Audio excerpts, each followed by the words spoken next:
sabia que o dividendo que a Vale te pagou no ano passado, ele não foi decidido pelo conselho da empresa, e sim foi decidido lá em Pequim, na China?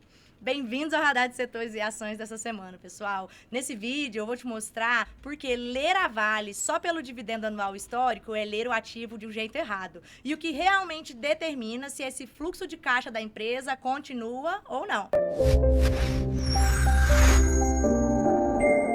O dividendo da Vale, ele não nasce de uma decisão isolada da empresa. Ele é a função direta da demanda chinesa por minério de ferro. E essa demanda, por sua vez, é função da política de crescimento de infraestrutura chinesa que é definida por Pequim, onde está o governo.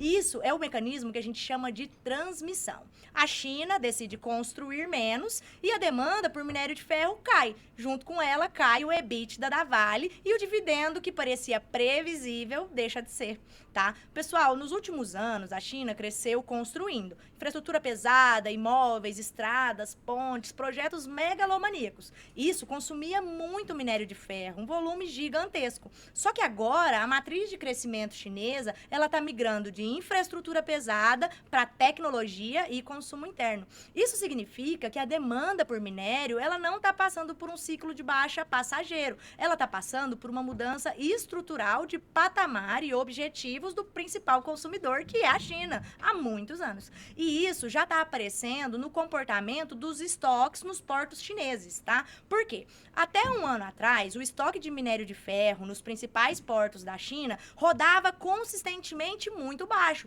Ou seja, não tinha minério sobrando, o estoque era o suficiente. Agora, esse estoque, ele vem se acumulando de forma persistente e alto, né? É um sinal clássico de demanda enfraquecida e não de oferta em excesso. Não é porque a gente está mandando mais minério para lá, é porque o minério que a gente manda não está sendo todo consumido. Isso significa que o comprador ele está absorvendo menos a nossa oferta e não que o mercado está com esse excesso de oferta temporário, tá? Esse erro ele é comum. Quando a gente olha lá o preço sobre o lucro, que é o P sobre L, da Vale, ou a gente olha para o último ciclo de alta e como foram os dividendos, e a gente presume que esse padrão vai se repetir. Olha, faz sentido pensar assim? Commodity, historicamente, realmente é cíclica. Sobe, desce e depois volta a subir. Só que essa ciclicidade normal, ela é diferente de uma mudança estrutural de comportamento do comprador principal, tá? São duas coisas diferentes. O ciclo das commodities, ele é real. Mas se o seu comprador deixou de existir e você não tem um novo comprador que consome a mesma quantidade,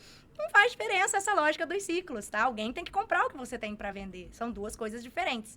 Talvez você até discorde de mim e ache que isso é só ruído de curto prazo. Se for esse o caso, eu quero entender o porquê nos comentários. Vamos trocar umas figurinhas. Porque, pessoal, a gente tratar isso como uma ciclicidade normal, sem checar se o comportamento realmente mudou de forma definitiva, é exatamente o caminho que a gente chama de value trap, né? Que é o quê? Uma armadilha de uma análise, né? De uma tese de valuation que você faz ali pensando num fator só. Um ativo que parece barato pelo preço que a gente tinha no comportamento dos ciclos passados, mas agora ele tá barato porque o fundamento que sustentava aquele preço, ele já não existe mais. Então, quando a gente olha isso para a perspectiva da Vale, a Vale, inclusive, tem buscado fechar com novos compradores. Exemplo, a Índia. Depois dá uma pesquisada. Nos contratos que a Vale fechou nos últimos anos com 3 grandes estatais de construção civil da Índia, o que a gente percebe? Que a Vale está tentando substituir um pouco dessa demanda que diminuiu da China com esse novo ciclo de crescimento e construção que a Índia está recomeçando. Quando a China está diminuindo, a Índia está aumentando a demanda por minério. Depois pesquisa. Isso, pessoal, significa, na prática, que quem já tem posição relevante em Vale ou tem teses muito ligadas a commodities, precisa se atentar melhor ao que a gente chama de mecanismo de transição e como que esse impacto chega aqui no Brasil, tá? Vamos olhar, por exemplo, pela perspectiva do câmbio, tá? Por que a exportação de commodity, ela pesa direto na balança cambial e, por consequência, pesa na inflação de itens importados? Por quê, pessoal? Porque quando o câmbio se movimenta, ele sobe ou desce, acontece, ele automaticamente impacta completamente os lucros e as perspectivas das empresas que importam ou exportam, porque elas negociam além do produto delas o dólar, né? Então, isso não é sobre especificamente abrir mão da sua posição de vale, tá? É sobre você entender que essa posição, ela carrega o que a gente chama de overexposure, né? Que é o quê? Que é uma exposição exagerada, né?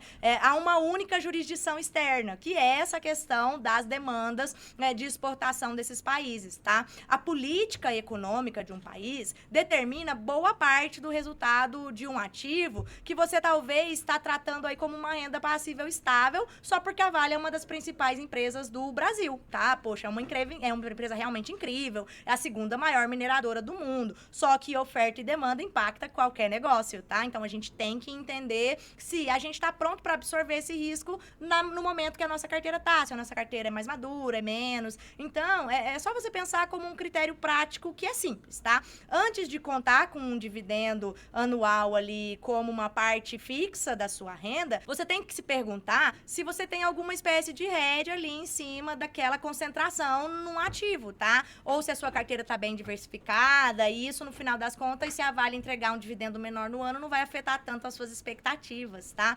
Você tem que pensar nessa exposição ampla em commodities e entender se você está apostando muita coisa numa variável só, tá bom? Então, sintetizando pra gente fechar, pessoal, dividendo alto no passado não é garantia de dividendo alto no futuro, tá? É uma fotografia de um cenário, nesse caso, chinês específico e que tá mudando, tá? Que pode não se repetir do jeito que se repetiu nos últimos anos. Bom, para quem tem carteira em fase de preservação, carteiras que estão começando a ser montadas, isso muda bastante o peso de ter uma posição muito grande em Vale. Não porque o ativo piorou, mas porque o motor que estava movendo o EBITDA da ação, o resultado da ação, mudou de marcha, tá? Agora a coisa tá mais devagar.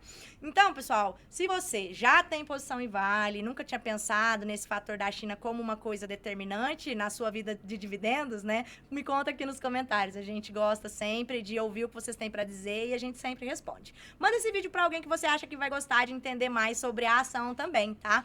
E se você quiser se aprofundar e ter uma pegada operacional mais técnica, focar mais na gestão patrimonial, acesse o minascapitaleducação.com.br. Lá a gente tem vários cursos gratuitos de nivelamento para quem quer compreender melhor a base e a gente também tem os cursos avançados para quem já quer ir para o próximo nível, começar a desenvolver estratégia e avançar mais. Pessoal, esse é o caminho que os nossos clientes e alunos, eles estão percorrendo conosco há mais de 10 anos e ele está hoje disponível para você. Fica com a gente para muito mais. Até o próximo Radar de Setores e Ações.